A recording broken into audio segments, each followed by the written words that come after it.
Hello my dear, मैं सतेंद्र सिंह। सबसे पहले मैं अपने भारत माता का नमन करते हुए कोटि कोटि उनका स्मरण करता हूँ, उन्हें प्रणाम करता हूँ। मैं Satendra Singh YouTube channel climax भी सतेंद्र सिंह के साथ मैं आज प्रस्तुत हो रहा हूँ। इसके पहले मैंने लगभग 17 वीडियोज यूट्यूब पर डाला है, जिसे काफ़ी लोगों ने पसंद किया। यूट्यूब चैनल पर आने का मेरा मुख्य उद्देश्य अपने 18 वर्षों के शैक्षणिक अनुभव को, टीचिंग एक्सपीरियंस को अपने उन गरीब और मेधावी विद्यार्थियों के लिए समर्पित करना जो किसी कोचिंग इंस्टीट्यूट में एडमिशन नहीं ले पाते हैं और अभी लॉकडाउन पीरियड में वे अपने घर पर हैं। तो वे पढ़ाई किस प्रकार से करें, कैसे उन्हें एक नए रणनीति के तहत पढ़ाई करना पड़े, इसके लिए मैं मैथमेटिक्स तथा रीजनिंग का सभी टॉपिक्स को उनके घर पर निःशुल्क प्रदान करने जा रहा हूं।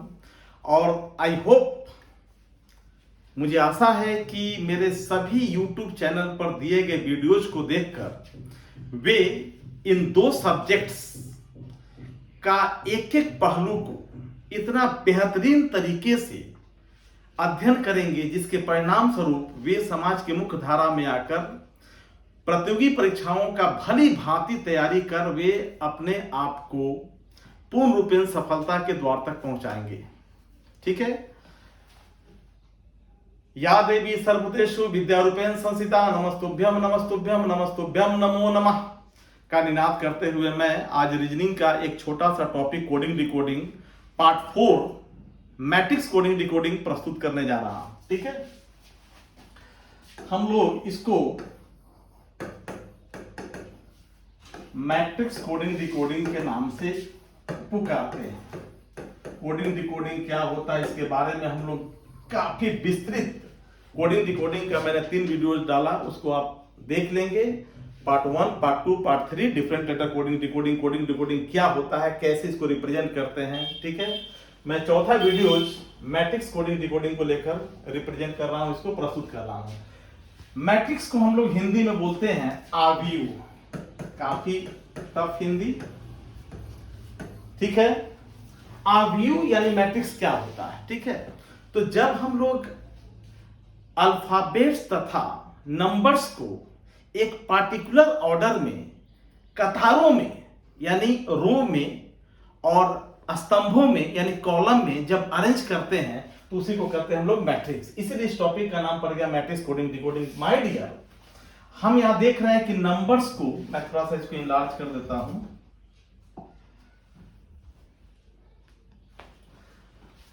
मैंने डायरेक्ट एक फॉर्मेट लाया क्वेश्चंस का। ठीक है। तो हम लोग यहां देख रहे हैं कि हम लोग नंबर्स को रोज और कॉलम दोनों में अरेंज किया। यहां भी नंबर्स को रोज और कॉलम दोनों में अरेंज किया। अल्फाबेट्स को भी हम लोग रोज और कॉलम दोनों में अरेंज कर रहे हैं। इसीलिए मैट्रिक्स कोडिंग डिकोडिंग इसे कहा जाता है। इट मींस कि मैट्रिक्स वास्तव में क्या होता है, तो arrangement of numbers and alphabets in a particular rows and column, that is called matrix. Okay?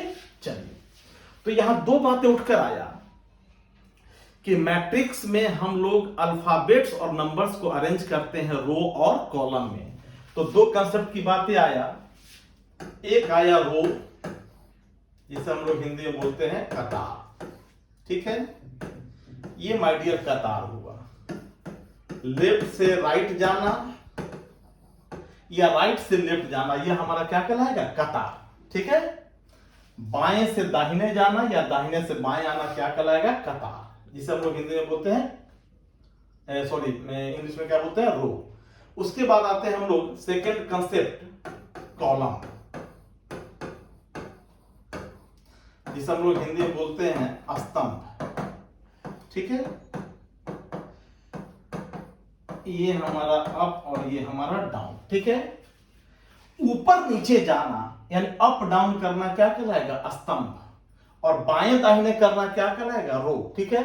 इसको दूसरी भाषा में हम लोग समझ सकते हैं, शिवाजी की तरह तलवार चलाना यह हमारा रो, और राणा प्रताप की तरफ भाला भोंक देना यह हमारा क्या कहलाएगा, स्तंभ। यानी ऊपर नीचे जाएंगे स्तंभ, दाहिने बाएं जाएंगे तो यह हमारा रो। क्लियर हो गया। चलिए, अब हम एक ऐसा वैक्सीन मैं आपको देने जा रहा हूं जिसे रीजनिंग का कुछ टॉपिक्स जैसे puzzle test, team selection, tabular form और मैथमेटिक्स का ज्योमेट्री, इन सभी टॉपिक्स में अकॉर्डिंग टू सतेंद्र सिंह पूरे लाइफ में हमें पॉजिटिव सोचना है, लेकिन इन सब टॉपिक में हम लोग आंसर फाइंड आउट करने के लिए क्या सोचेंगे? निगेटिव। ठीक है, our thinking should be absolutely negative in the context of this topics, क्योंकि हमें निगेटिव सोचने का मतलब यह हुआ कि हमें यह फाइंड आउट नहीं करना है कि हमारा आंसर कौन है, हम यह फाइंड आउट करेंगे कि हमारा आंसर कौन नहीं है। ओके, तो इस टॉपिक के अलावा, ठीक है ना, मैं कुछ और टॉपिक में जब मैं एंटर करूंगा तो मैं आपको सेकंड में सॉल्व करवाऊंगा क्वेश्चंस को, ये भी आपका सेकंड में सॉल्व होगा। और केवल यह सोचकर कि केवल हमें सोचना है निगेटिव। निगेटिव सोचने का मतलब हमें यह नहीं फाइंड आउट करना है कि हमारा आंसर कौन है, हमें यह फाइंड आउट करना है कि हमारा आंसर कौन नहीं है। ओके, चलिए, तो यहां पर इस मैट्रिक्स कोडिंग डिकोडिंग में मैं इसको डिलीट कर देता हूं। तो रो और कॉलम क्लियर। चलिए माय डियर,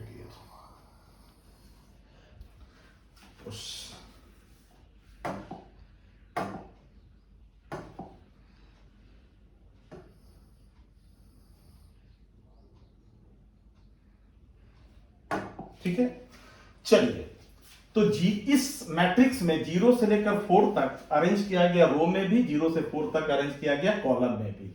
इस मैट्रिक्स में 5 to 9 अरेंज किया गया, रो में भी 5 to 9 अरेंज किया गया, कॉलम में भी। ठीक है, यहां पर 5 अलग अलग अल्फाबेट्स में, थोड़ा सा इसको और इनलार्ज कर देता हूं। यहां पर 5 अलग अलग अल्फाबेट्स का यूज किया गया मैट्रिक्स 1 में, FANOI, और इसी अल्फाबेट्स का रिपीटेशन हर कॉलम में किया जा रहा है। ठीक है ना, हर रो में भी किया जा रहा है।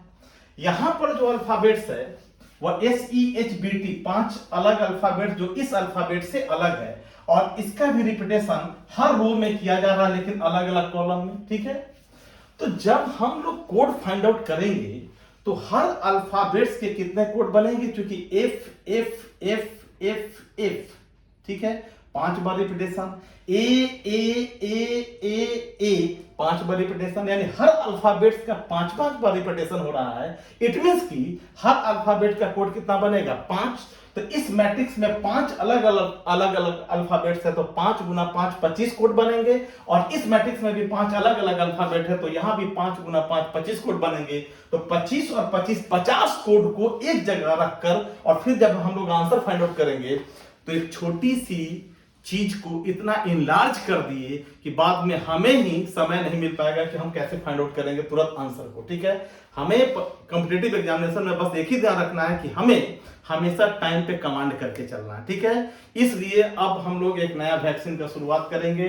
सोचना कैसा है इस टॉपिक में? निगेटिव। होल लाइफ में सोचना है positive, but matrix coding decoding में सोचना है निगेटिव। ज्योमेट्री के बहुत सारे कंसेप्ट में सोचना है निगेटिव।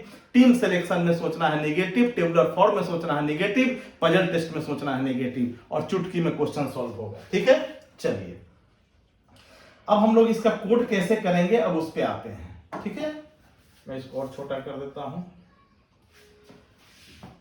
माइटर दिखाई तो पड़ रहा होगा, ठीक है ना। चलिए, अब यहां पर जैसे मैं एक अल्फाबेट को लेता हूं F, ठीक है, F का 5 कोड होगा। F 0 के सामने है और 0 के नीचे है। ठीक है, तो हमेशा जब हम लोग किसी भी अल्फाबेट का कोडिंग करेंगे तो नोमेनक्लेचर यानी नामकरण में हम लोग रो को पहले प्रेफरेंस देंगे, कॉलम को बाद में। ठीक है, तो F 0 के सामने 0 के नीचे, तो इसका पहला कोड हो गया 0 0। फिर F हमारा यहां है माय डियर, यह 1 के सामने है 2 के नीचे, तो जब इसका नोमेनक्लेचर करेंगे इसका दूसरा कोड क्या होगा? 1 के सामने है और 2 के नीचे, तो दूसरा कोड हो गया इसका 1 2। क्लियर? फिर F हमारा यहां है माय डियर, यह 2 के सामने है लेकिन 4 के नीचे, तो नामकरण हमेशा माय डियर पहले रो को करेंगे, यानी दूसरी कतार के सामने है और चौथा कॉलम के नीचे, तो इसका अगला कोड हो जाएगा 24। फिर F हमारा माय डियर यहां है, या 3 के सामने 1 के नीचे, 3 के सामने 1 के नीचे तो इसका चौथा कोड 31। फिर F हमारा माय डियर यहां है, 4 के सामने है 3 के नीचे है तो इसका चौथा कोड 4 के बाद ही 3 लिखना है, यानी कतार को पहले बोलना है, कॉलम को बाद में। तो यहां F है 4 के सामने 3 के नीचे तो इसका लास्ट कोड हो जाएगा 43। इस प्रकार से हम लोग कोडिंग करते हैं। तो कोडिंग करने में हमेशा पहले प्रेफरेंस देंगे रो को, देन आफ्टर कॉलम को। ठीक है, एक एग्जांपल इधर से ले लेते हैं हम लोग। चलिए किसी एक अल्फाबेट को लेते हैं, मान लेते हैं हम H को लेते हैं। ठीक है, चलिए H का कोड क्या होगा?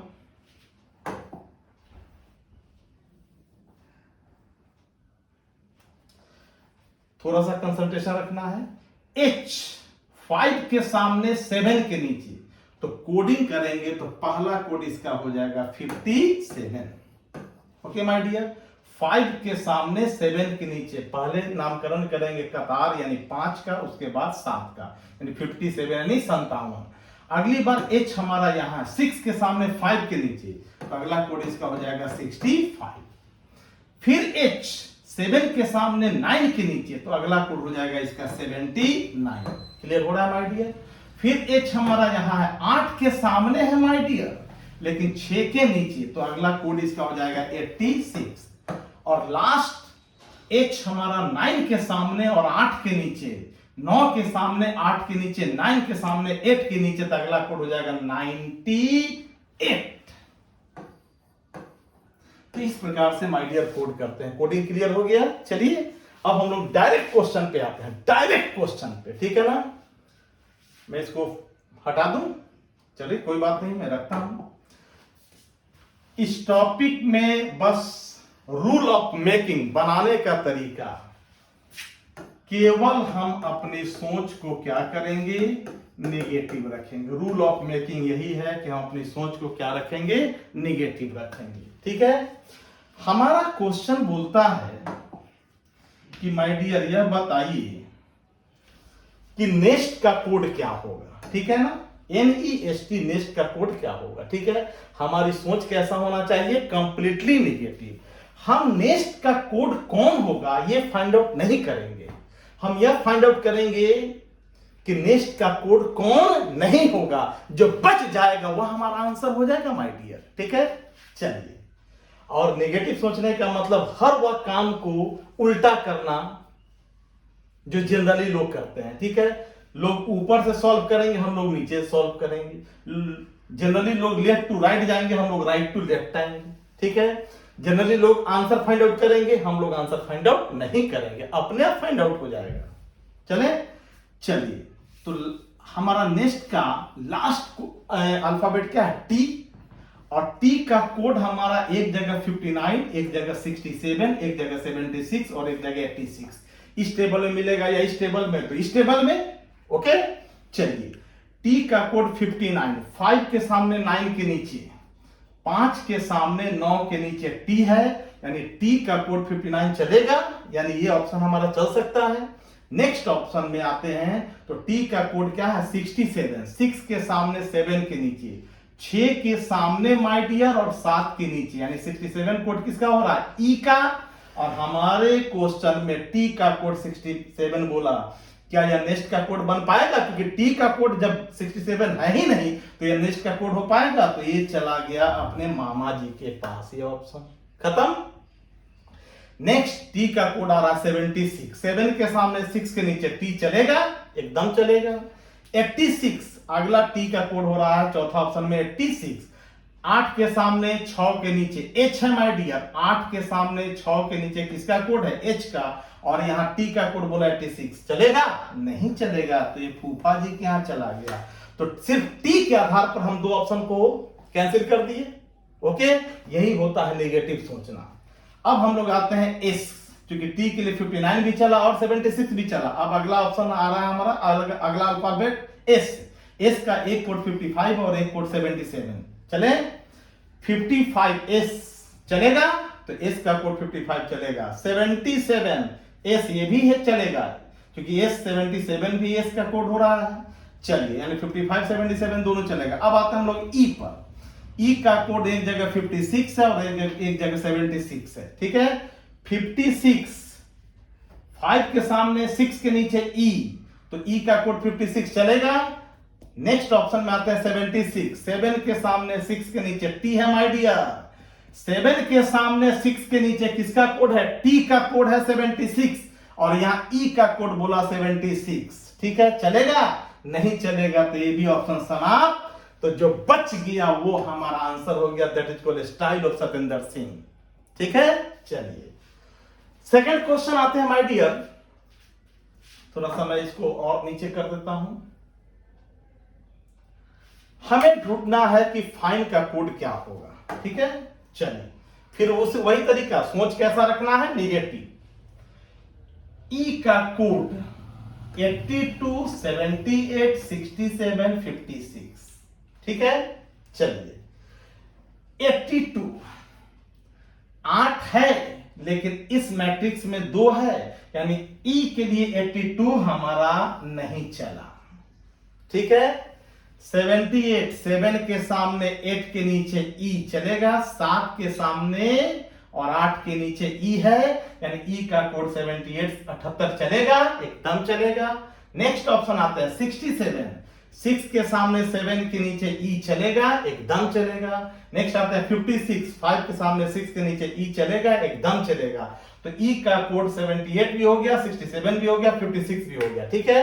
अब नेक्स्ट अल्फाबेट हम लोग बैक साइड से आते हैं, वह एन है। एन का कोड 21, एक जगह 31 और एक जगह 02, इस मैट्रिक्स में मिलेगा।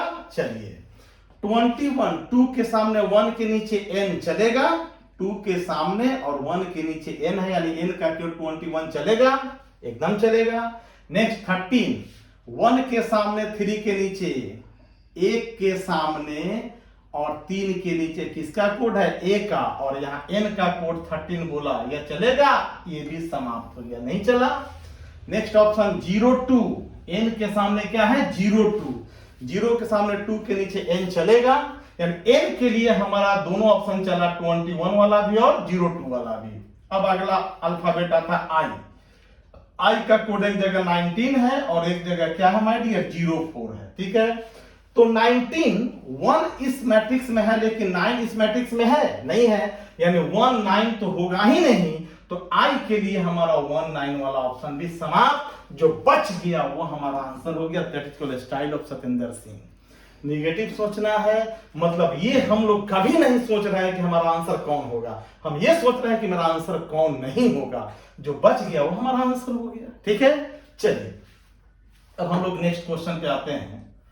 इस बार हमारा क्वेश्चन बोलता है कि कोड हम लोगों का दे दिया, थोड़ा मैं इसको बड़ा कर दूं। इस बार क्वेश्चन में हमारा कोड दे दिया, थोड़ा और नीचे में ला देता हूं, बस ठीक है, दिखाई पड़ रहा है,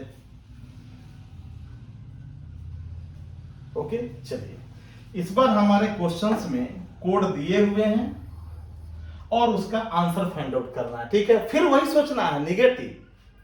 76 आई का कोड होगा या टी का कोड होगा, ठीक है। बैक साइड से सोचना है।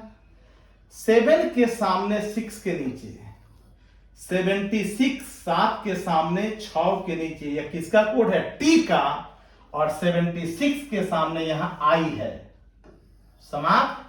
76 के सामने आई है, समाप्त। 76 के सामने आई है, समाप्त, क्योंकि 76 किसका कोड था, टी का, तो तीनों ऑप्शन समाप्त। तो जो बच गया वो हमारा आंसर हो गया, that is called style of mister Satendra Singh. Clear. तो निगेटिव सोचेंगे, आंसर हमारा सेकंड में सॉल्व होगा, ठीक है। तो मैं काफी छोटा ये कोडिंग रिकॉर्डिंग है, ठीक है। जनरली हम लोगों का रेलवे और एसएससी में पूछता है, कभी क्वेश्चन की संख्या 1 रहती है, कभी कभी क्वेश्चन की संख्या 20 भी आ चुकी है, ठीक है।